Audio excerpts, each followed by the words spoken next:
और कियो है भाई? कुछ नहीं सर जी, बस माँ की याद आ रही है। और छोटे, याद तो मुझे भी आती है, लेकिन ये धरती भी तो अपनी माँ है। दिवाली गए कितने दिन हो गए? 4-5 दिन हुए होंगे साहब जी। क्यों, क्या हुआ साहब जी? नहीं नहीं, कुछ नहीं, ऐसे ही। बेटे का अपने हाथों लिखा खत आया था। कह रहा था कि पापा, इस दिवाली बम दुश्मन के साथ नहीं, हमारे साथ फोड़ना। बड़ा ही स्वीट है जी। हाँ। देखो, रब ने चाहा तो अगली दिवाली घर पर ही मनाएंगे।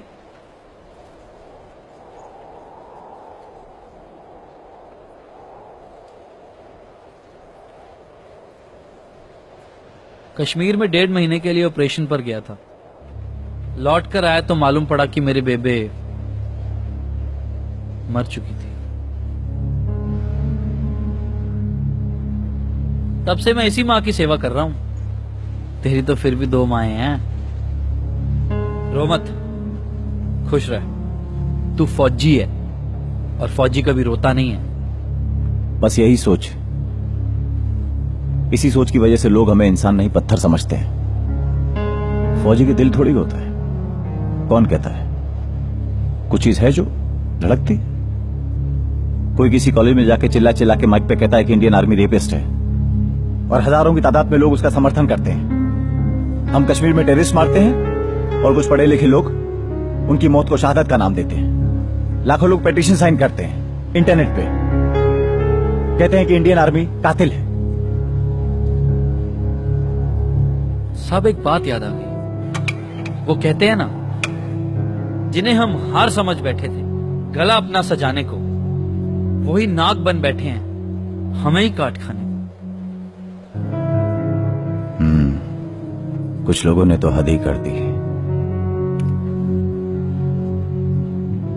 कहते हैं कि घूस दे के आर्मी में भर्ती होते हैं, फोकट का राशन खाते हैं। एक तरफ कोई एक्टर कहता है कि किसने कहा था उस 19 साल के लड़के को सरहद पे जाने के लिए, और दूसरी तरफ कुछ लीडर्स आतंकवाद के खिलाफ हमारी जीत का प्रूफ मांगते हैं। They bloody down this uniform. Proof?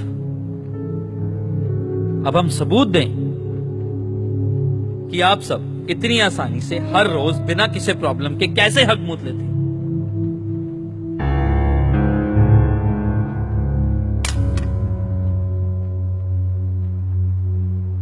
किसके लिए हम यहाँ खड़े हैं?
इसका मतलब हमारी खबर पक्की थी।